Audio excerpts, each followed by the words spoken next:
Welcome to the Hypnosis Chat. I'm your host, Lisa Finn. I've experienced firsthand the power of hypnosis, and I want to share this amazing tool with everyone who will listen. My goal, my mission is to show the world you can change your thoughts to change your life. And that's what I'm doing, one person at a time. So let's get to it. Today, I want to talk about the mind. We have 4 components of our mind. They are the unconscious mind, the subconscious mind, the conscious mind, and then the critical factor. And these parts work together to determine how our brains systemize our bodily functions, our thought processes, and our emotions. And each part also has a protective factor that's always at work. So let's first talk about the unconscious mind. This is a part of the brain that handles all of your bodily functions that you don't even think about. It's your autonomic nervous system. It's your reflexes. It's your instincts. This part of the mind controls things like when your heart is beating, your breathing, your digestion. It's the thing that makes you flinch when something is thrown at you, and how you swat away at a bug when you feel something on you, when you feel that bug on you. So all those automatic things that your body does that you don't even really think about. Now, the unconscious mind is difficult to retrain, but it is possible with hypnosis. The most well-known example of retraining the unconscious mind is Pavlov's dog. You may have heard this story before. Dr. Pavlov noticed that his dog salivated, which is a function of the unconscious mind, right before he fed them every day. So he decided to do an experiment, and it showed that by repeatedly ringing a bell before feeding the dogs, he was able to train the dogs to unconsciously start salivating at the sound of the bell rather than at the presence of the food. And this is a perfect example of how classical conditioning of the unconscious mind works. So we have classical conditioning, we have self-hypnosis, hypnosis, and hypnotherapy, all of which can help us to re-educate that unconscious part of our mind to accept new patterns. I see this with my clients who suffer with anxiety. The feeling of anxiety is a physical sensation in the body. So let's say it presents as a churning stomach or sweating when we have a presentation at work. By the time the client comes to see me, that churning stomach and sweating has become automatic. It can happen just at the thought of giving the presentation or just looking at the PowerPoint. So even when my client is safe and secure and alone in their office, this person will have that churning stomach or that sweating just at the thought of giving a presentation. With hypnosis, we can retrain the body and the mind not to go into that anxiety mode, not to have that churning stomach and sweating at the mere thought of the presentation or the sight of that PowerPoint presentation. The unconscious mind is the part of you that generates how emotions actually feel in your body, the physical vibration that comes with each emotion. So butterflies in your stomach because you're happy, or a tight chest because you're feeling sadness. Each emotion has its own physical feeling or vibration, and it can be different for each of us. Those physical attributes attached to emotions are what generally we call feelings. This is how our body is able to communicate that our brains are experiencing certain emotions. These feelings are generated from the primitive part of our brain known as the reptilian brain. This is where we get that fight, flight, or freeze reaction. This part of the brain was meant to protect us. And it does things that we are not even aware of, like fighting infections, reacting with our physical reflexes, and calling on our survival instincts for safety. The next part to discuss is the subconscious mind. This is the part of your brain that contains who you really are, all of your habits, behaviors, beliefs, your programs, and even your personality. So when we're born, our subconscious mind starts out empty, basically a blank slate. As we go through life, we start to build a database of information. All the experiences we have, all the habits and beliefs we learn fill that blank slate. We learn from our environment, what we are exposed to, what the social norms are in our family and our culture. For the first 7 years of a child's life, he or she is basically in a theta brainwave state, a hypnotic state. So all of this information can be easily learned and absorbed. This is how our personality is developed, and our program's beliefs and habits are created. Once we have those beliefs and habits in our subconscious mind, they can be resistant to change, which is both positive and negative. Positive because it creates consistency and personality, but negative when you want to make changes. The subconscious mind can be changed in 2 ways. First, repetition. But this takes time, and the repetition must be done over and over, so lots of effort. The second way is through hypnosis, which taps directly into the subconscious mind. The subconscious mind is the area of the brain that generates emotions. Something happens, we have a thought, and that thought triggers an emotion in our brain. I had a client who was driving home from work on a dark, rainy night. Her thought was, I can't see. And her belief became, driving at night is dangerous. Then her subconscious mind generated the emotion of fear. In response to this emotion, her unconscious mind then generated the vibration in her body to fear. When she felt fear, her heart started racing and she started sweating, feeling on the verge of tears. So you see, this is an example of how our thoughts and beliefs from our subconscious mind create our emotions and our feelings, those vibrations in our body. One interesting thing is that the subconscious mind seems to be unlimited in capacity. No one has ever filled it up, and unless there's a disease or trauma to the brain, you can always learn new information. And that database of information is always accessible to us.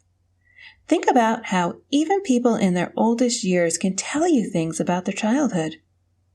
In hypnosis, it's very easy to access this database of information in the subconscious mind, and then we can create real, lasting changes. The protective functions of the subconscious mind are to protect against known dangers and to motivate you to fulfill your needs. If you sense danger, it creates fear to motivate you to change the situation to keep yourself safe. Sometimes these protective functions work overtime or form irrational thoughts. This creates the fears of things like mice or spiders, driving at night or in the snow, public speaking, or being on camera. Our brains are just trying to protect us from a perceived danger. And most fears do have some basis in truth. Mice do carry disease, and spiders can bite you. If you can't see or control your car, you might crash. We might mess up and embarrass ourselves on stage. So sometimes we need to override that protective factor. In hypnosis, we can reframe the risk and the danger associated with the fear, and we bring in the next part of the mind, the conscious mind. The third part of the mind that I'm going to talk about today is the conscious mind. This is the part of us that thinks and focuses on the present moment. Right now, you are consciously focusing on my voice. I could talk about the past, and the conscious mind would access your memories to refocus on the past. Or we could talk about the future, like how you might use hypnosis to create changes that make you think about the future. But it's helpful to see the conscious mind as what you are thinking about right now. The conscious mind is logical. It's analytical. It's the problem-solving part of your brain. It has the ability to assess a situation and use your experience to come up with an answer. For example, working through a math problem uses the conscious mind. When you're giving the problem 2 + 2, thanks to your experience, you know that equals 4. Or you know that you could count on your fingers to be sure of the answer. Either way, you are creating a solution based on the information you already know.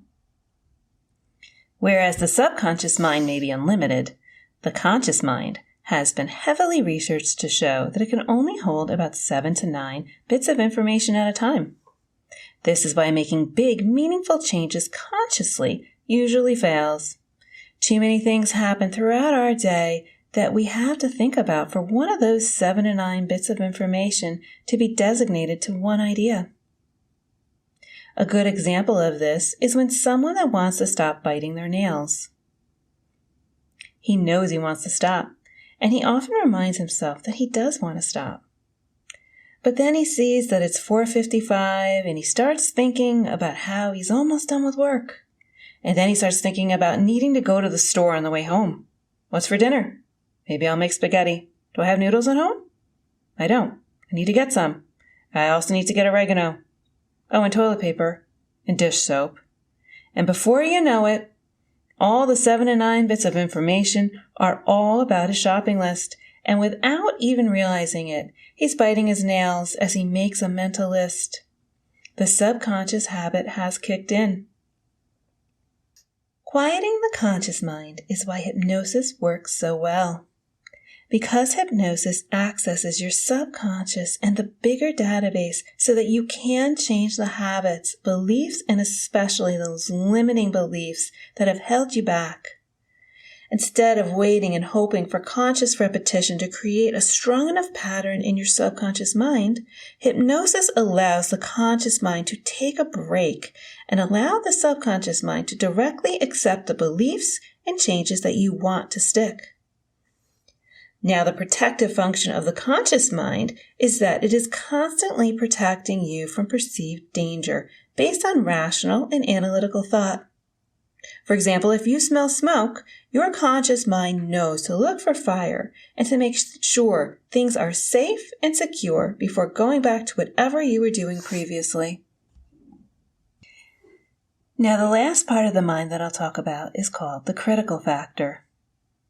Information is communicated between the conscious and subconscious mind through the critical factor. It's like a gatekeeper to our habits and beliefs. As new information is presented to us, the new information is first recognized by our conscious mind. Then it gets compared with the database of your subconscious mind by the critical factor. The critical factor takes this new information and looks for previous data in our subconscious. Then it does one of two things. It reinforces or supports this new information, seeing a connection and accepting it into the subconscious database with meaning. Or it rejects the ideas for conflicting with beliefs that are already in there. But it still saves the details without attaching any real meaning or having any real effect on us. Think of that saying, in one ear and out the other. That is a critical factor at work, dismissing information that is rejected by the subconscious mind. Information has to make it through the critical factor to become a belief in our subconscious and really solidify in that huge database of information as a belief. This is why it's so hard to change limiting beliefs and habits. Our critical factor wants to protect what is familiar and not necessarily what's best for us. Hypnosis helps us work with the critical factor to reframe our beliefs and habits to align with what we do know is best for us. Using hypnosis, we can free ourselves from the familiar but harmful patterns that are no longer serving us. The critical factor's protective function is that it prevents us from constantly changing and building patterns of morals, beliefs, habits, and ethics. So how does hypnosis use this? Hypnosis is defined by the Society of Pathological Hypnosis as a state of consciousness involving focused attention and reduced peripheral awareness, characterized by an enhanced capacity for response to suggestion. Reduced peripheral awareness means that we are quieting the conscious mind and the critical factor in order to allow our subconscious mind to accept those suggestions that we actually want. This is what an enhanced capacity for response to suggestion actually means. With hypnosis, we have a greater ability to make the thoughts that we want to have stick in a lasting and effective way. So there you have it, the 4 components of our minds: the unconscious mind, the subconscious mind, the conscious mind, and the critical factor, and how they all work together to bring us what we know, what we believe, and who we are. If you'd like to learn more about hypnosis, check out my other episodes of the Hypnosis Chat and find me on Instagram and Facebook at Lisa Finn Hypnosis. Thanks for joining me today. If you are ready to finally make the change you've always wanted, schedule a free consultation with me at lisafinnhypnosis.com, and we'll chat about how hypnosis can help you. That's what I have for you today. Bye for now.